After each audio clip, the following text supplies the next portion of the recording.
खबरकागज पृष्ठा लेउटाइले प्रत्येक दिन सकाळू राज्य सरकार तरफ माननीय मुख्यमंत्री श्रीजुक्त नवीन पट्टनायक शह शह कोटी टंकार प्रकल्प शिलान्यास करुछंती, उद्घाटन करुछंती, शुभारंभ करुछंती एवं विभिन्न वर्गर लोकों ପାଇଁ आर्थिक पैकेज घोषणा करुछंती। ठीक सही भली नयागढ़ योग्य विधायक डॉक्टर अरुण कुमार साहू के गुण में कम नुहंती। प्रत्येक दिन सकाळू संध्या पर्यंत संध्यारू सकाळ पर्यंत परिकल्पित विभिन्न प्रकल्पर शुभदान करुछंती, शिलान्यास करुछंती, उद्घाटन करुछंती। आज भी ठीक सही बेले नयागढ़ बहु प्रतीक्षित भव्य वर्णाढ्य सुव्यवस्थित गोलेई छक एवं स्वच्छ माछ बाजार एवं शीतल भंडार खूब अल्प समय पर लोकार्पित होगा जाऊँगी। आखिरे कहीं न देखिले आपको विश्वास करी हेब नाही, मु भी निजे विश्वास करी पारु नाही, कहीं भी विश्वास करिबे पाइबे नाही। आज नयागढ़ विकास नयागढ़ प्रगति आकाश छुआ आज शीर्ष पहुंची। जिते बेले मु भी विश्वास करी पारु नथिली। मो जने बंधु आसी जगतसिंहपुर जिला ये डाक्तर अच्छा भुवनेश्वर पाठ पढ़ुले नवम श्रेणी नयागढ़ बापा डीएसपी थे आसी 2 मास तले मो घर को दुई स्वामी स्त्री आसी आम घर रहिले। जिते बड़े नयागढ़ को बुली देखिले, बलांगी पार्क देखिले, गोलेई छक देखिले, कलेक्टर देखिले एवं कॉलेज को भीतर को पशिगले। मत कले बनु भाई सांग चाल टिका जो रोलु जो डीएसपी क्वार्टर ताकू देखा से देखी से अबाक हो गला। से डीएसपी क्वार्टर आज सुसज्जित बिल्डिंग परिगणित एवं खेल पड़िया को देखिए अबाक हो गला। बजेन्द्र हाईस्कल उन्नतीकरण रूपांतरीकरण देखिए अबाक हो गला। मत खाली गोटे पचार सांग ये केमती संभव? ये एकमात्र संभव दृढ़ नेतृत्व एवं समर्पित जीवन डॉक्टर अरुण कुमार साहूंकर। मो छुई अरुण ना देखा ही नथिला, देखा हुए 2002 मसीह ओडिशा निवास दिल्ली रे। विश्वास करि पालेनी ये कौन सही अरुण साहू? सुंदर चेहरा, गुलगुलिया चेहरा, एक रुचिपूर्ण डाउल डाउल युवकटीए भावी पारि नहीं। सही अरुण साहू भावनार परिधि भितर भी नथिला। दिने अरुण साहू नयागढ़ नेतृत्व नेबे, अन्य जिला आदर्श हेबे, उदाहरण पलटि जिबे। ए कथा मोर विचार भितर नथिला मध्य। जहा हो राजनीतिर पशा पाली भितरे राजनैतिक दैनंदिन घटना प्रभाव भितर अरुण बाबू 2004 मसीह पहुंची जाती विजु जनता दल टिकेट दे निर्वाचन लड़िबा पाई भोट भिक्षा करती। 2004 मसीहा अरुण बाबू आशा आशंकार वर्ष थिला। आशा थिला विधायक हेबी, आशंका थिला जदि न हुए परिवर्तित परिस्थिति रे दिन गड़ी चलिला। 2009 मसीहा पहुंची गला। 2009 मसीहा अरुण बाबू कल्पना जल्पनार वर्ष है। अंक कषा आरंभ हुए कमी किभली भाव में नयागढ़ प्रत्येक लोक आहरी निविड़त रही आहरी श्रेष्ठतार अधिकारी हेबी। ठीक एमती भाव 2014 मसीहा पहुंची जाए। जो कल्पना जल्पना वर्ष आशा आशंकार वर्ष 2014 मसीहा हुए विश्वास वर्ष। प्रत्येक निश्वास को विश्वास रे परिणत करने दिन राति भूली जाती अरुण बाबू।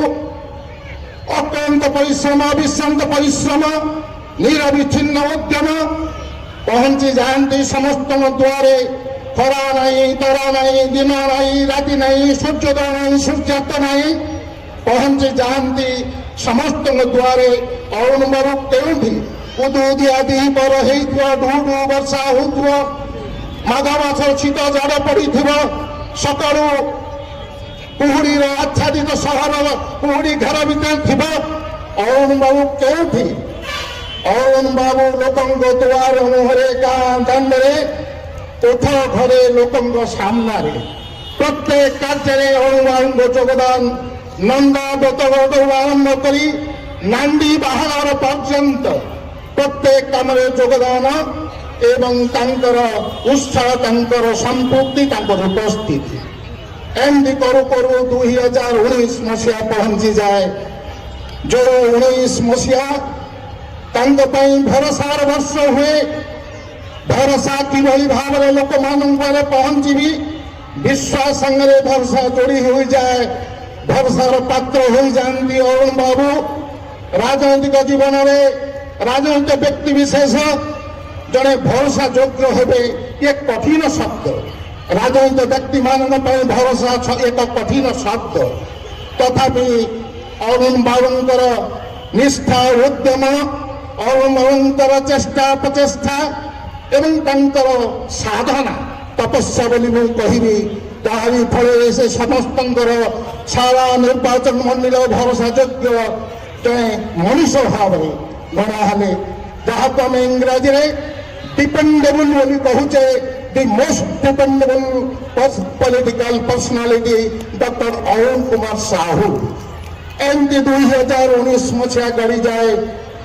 ସମସ୍ତେ ଆଜି ଯାହା ଯୋଉଠି ଭରସା ଏଇଥିପାଇଁ ସମସ୍ତଙ୍କର, ଯୋଉଠି ଅରୁଣଙ୍କର ହାତ ନାହିଁ, ଯୋଉଠି ଅରୁଣଙ୍କ ପୃଷ୍ଠପୋଷକତା ନାହିଁ, ସହଭାଗିତା ନାହିଁ, ସହଯୋଗ ନାହିଁ, ସମର୍ଥନ ନାହିଁ ଏବଂ ପଛପଟର କାହାଣୀ ଯାହା ପଛରେ ନାହିଁ କରିବା ପାଇଁ ବିଜୁ ବାବୁଙ୍କ ସାଙ୍ଗରେ ସେତେବେଳେ ସେ କହିଥିଲେ, ନୟାଗଡ଼ ପାଇଁ ମୋର ଏକ ସ୍ୱତନ୍ତ୍ର ସମ୍ମାନ, ସ୍ୱତନ୍ତ୍ର ଧ୍ୟାନ। ପଥର କାଟି, ପାହାଡ଼ କାଟି ନୟାଗଡ଼ କଲେଜ ତିଆରି କରିଛି। ସେଇ ନୟାଗଡ଼କୁ ଯେ ଜନ୍ମ ଦେଇଛନ୍ତି, ତାଙ୍କରି ଆଶୀର୍ବାଦ ବୃଷ୍ଟି ହେଉଛି ଅରୁଣ ବାବୁ ଉପରେ। 27 କହୁଛନ୍ତି ସ୍ୱର୍ଗରେ ରହି ମୋର ସେଇ ପରିକଳ୍ପିତ ନୟାଗଡ଼ ସ୍ୱପ୍ନ। ନୟାଗଡ଼କୁ ଅରୁଣ ତୁ ଆଗେ ନେ, ଆଗକୁ ବଢ଼ା। ଯାହା ଦରକାର, ଖାଲି ନବୀନ ବାବୁ ତତେ ଭଲ ପାଉନାହାନ୍ତି, ମୁଁ ସ୍ୱର୍ଗରେ ଥାଇକି ତତେ ଆଶୀର୍ବାଦ କରୁଛି। ଅଧିକ କଥା କହିବି ନାହିଁ। ପୁଣି ଆଉ ଗୋଟେ ନିବେଦନ ରଖିବି। ବୁଢ଼ା ବୁଢ଼ୀ ବୟସ୍କ ଲୋକମାନେ ମୋ ସାମ୍ନାରେ ବସିଛନ୍ତି, ଚିକେନ ମାଛ ଆପଣ ଖାଇବାକୁ ଦଉଛନ୍ତି। ଆମେ ତ ଖାଉଛୁ, ଆମେ ତ ଆପଣ ପାଖେ ପାଖେ ଅଛୁ। ଆଉ ଗୋଟିଏ ଅନୁରୋଧ ରଖିବି, ରୁଖି ବଳରାମ ପାହାଡ଼କୁ ଲଗେଇ ଏକ ରୋପୱେ ପ୍ରତିଷ୍ଠା କରାଯାଉ ଏବଂ ସେଇ ରୋପୱେରେ ବସି ଆମେ ବୁଢ଼ାମାନେ ସମସ୍ତେ ଟିକେ ଆମେରିକାନ ଜିଞ୍ଜର ପକେଇ ଦେଇ ବାଏ ବାଏ ଟାଟା କହିବୁ। ଅରୁଣ ବାବୁ ଧନ୍ୟବାଦ, ନୟାଗଡ଼ ବଡ଼ ହେଇଗଲା। ନୟାଗଡ଼କୁ ଆହୁରି ସୁସଜ୍ଜିତ କରିବା ପାଇଁ, ସଜେଇ ଦେବା ପାଇଁ ଆମେ ସମସ୍ତେ ଆଜି ସଂକଳ୍ପବଦ୍ଧ। ବାଜା ବାଜେ ଆଣି ନିର୍ବାଚନର ବାଜା ଧୁମ୍ ଧୁମ୍ ହେଇ ଶୁଣାଯାଉଛି କାନକୁ। ଆଜି ଆସନ୍ତୁ ସମସ୍ତେ ଅରୁଣ ବାବୁଙ୍କ ହାତ ମୁଠକୁ ଟାଣ କରିବା ପାଇଁ, ପୁଣି ଥରେ 2029 ମସିହାର ସ୍ୱପ୍ନ ଦେଖିବା ପାଇଁ ଆଜି ସମସ୍ତେ ଏକଜୁଟ ହେବା। ନମସ୍କାର। ବନ୍ଦେ ଉତ୍କଳ ଦମିନୀ। ଆମ ପାଇଁ ବଡ଼, ଆମ ପାଇଁ ବଡ଼, ଆମ ପାଇଁ ବଡ଼। ନମସ୍କାର। ମୁଁ ଏଥର ବିଧାନସଭାରେ କହିଦେଇଛି, ମୁଁ କହିଲି ମୁଁ ହେଲି ତମ ବି ଡାଇଭଲ ବଟିକା। ତମେ ମୋ ସମ୍ପର୍କରେ କହିଲେ ତମ ଭାତ ହଜମ ହୁଏ, ତମେ ଦୈନିକ ମୋ ସମ୍ପର୍କରେ କିଛି କିଛି କୁହ, କିଛି ଅସୁବିଧା ନାହିଁ। ଏ କଥା ମୁଁ ସ୍ପଷ୍ଟ କରି ବିଧାନସଭାରେ ବିରୋଧୀକୁ କହିଥିଲି। ମୁଁ କାହିଁକି କହିଲି ଆପଣମାନେ ଜାଣିଛନ୍ତି, ବୁଝିଲେ କି? ତେଣୁକରି 8 କୋଟି ଟଙ୍କାର ଯେତେବେଳେ ଯେଉଁ ମଣ୍ଡି ଯେତେବେଳେ 22,000 କିନ୍ତୁ ଅନଅଫିସିଆଲ ମାନେ ଯେଉଁମାନେ ଗାଁରେ ଭୋଟର ଲିଷ୍ଟ ଅଛି, ଗାଁରେ ଅଛି କିନ୍ତୁ ଘର ଏଠି ଅଛି କି ଭଡ଼ା ରହୁଛନ୍ତି, ଜନସଂଖ୍ୟା 40,000 ପାଖାପାଖି।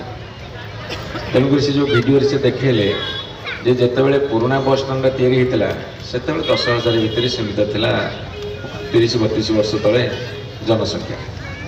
ଏମିତି ଲମ୍ବା ହେଇକି ଟପିଥିଲା, କଲେଜ ଆଡ଼ ଟିକେ ଯାଇଥିଲା। ବର୍ତ୍ତମାନ ଏତିକି ହେଲାଣି। ଗୋଟେ ଆମିଷ ମାର୍କେଟ କରିଛୁ, ମାଛ ମାର୍କେଟ, ଆମିଷ ମାର୍କେଟ। ମୋ ପାଖରେ ଫିସରୀ ଡିପାର୍ଟମେଣ୍ଟ ଥିଲା। ଫିସରୀ ଡିପାର୍ଟମେଣ୍ଟ ବିଶେଷ ପଇସା ନଥାଏ, କିନ୍ତୁ ଦେଖିଲି ସୁଯୋଗ ଗୋଟେ ଅଛି। ମୁଁ ଫାଷ୍ଟ 3,27,00,000 ଟଙ୍କା ମାଡ଼ିଦେଲି ନୟାଗଡ଼କୁ। ମୁଁ କହିଲି ଅନ୍ତତଃ ଗୋଟେ ମାଛ ମାର୍କେଟ ଆମିଷ ମାର୍କେଟ ହେଇଯାଉ। ଯାଉ ସେଇଟା ବର୍ତ୍ତମାନ ପୂର୍ଣ୍ଣାଙ୍ଗ ହେଇଗଲା, ବଡ଼ କଥା। ସବୁତକ ମାଛ ମାଂସ ସବୁ ଯଦି ସେଇଠି ସବୁ ବିକ୍ରି ହେଲା ଭଲ ହେବ। କି କେତେ ମାନିବ ନ ମାନି ସେଟା ମୁଁ କହିପାରିବିନି, କିନ୍ତୁ ମୋତେ ଭାବୁଛି ଜିଲ୍ଲାପାଳ ହୁଅନ୍ତୁ, ଏକ୍ଜିକ୍ୟୁଟିଭ୍ ଅଫିସର, ସେ ଦେ ୱିଲ୍ ଟେକ୍ କେୟାର। ସେଇଟା ତାଙ୍କ ପାର୍ଟ, ସେଇଟା ଆମ ପାର୍ଟ ସରିଯାଇଛି। ତେଣୁକରି ଏଇଭଳି ଭାବରେ ବିକାଶର କାର୍ଯ୍ୟକ୍ରମ ଚାଲିଛି, ଚାଲିବାକୁ ଦିଆଯାଉ। କାଲି ତ ଡିଷ୍ଟ୍ରିକ୍ଟ ଲାଇବ୍ରେରୀ ଉଦ୍ଘାଟନ ହେଲା। ତାପରେ ବର୍ଦ୍ଧିତ ଜନସଂଖ୍ୟାକୁ ଦେଖିକି ଆମର ଯାହା କରିବ ବା କରିଛ ତାହା କୁହ, ଯାହା ନ କରିପାରିବ ତାକୁ କୁହ। ମୋତେ କିଛି ଲୋକ ଭୁଲ ବୁଝନ୍ତି, କହନ୍ତି ଯେଉଁଟା ଟିକେ ପଳେଇବ ତାପରେ 3-4 ଥର ଦୌଡ଼ିବ, ତାପରେ ମୋତେ ଶୋଧି ଯିବ, କହିଲା ଯେତେ ଥର ଗଲେ ମିଛ କଥା କହୁଛି।